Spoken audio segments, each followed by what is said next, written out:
खड्गरूपिण्यै नमः। ॐ ऐं ग्लौं क्रोधाननायै नमः। ॐ ऐं ग्लौं कोलमुख्यै नमः। ॐ ऐं ग्लौं जगदम्बायै नमः। ॐ ऐं ग्लौं तारुण्यै नमः। ॐ ऐं ग्लौं विश्वेश्वर्यै नमः। ॐ ऐं ग्लौं शङ्किन्यै नमः। ॐ ऐं ग्लौं चक्रिण्यै नमः। ॐ ऐं ग्लौं खड्गशूलगदाहस्तायै नमः।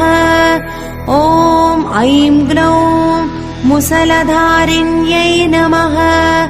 ॐ ऐं ग्लौं हलसकादि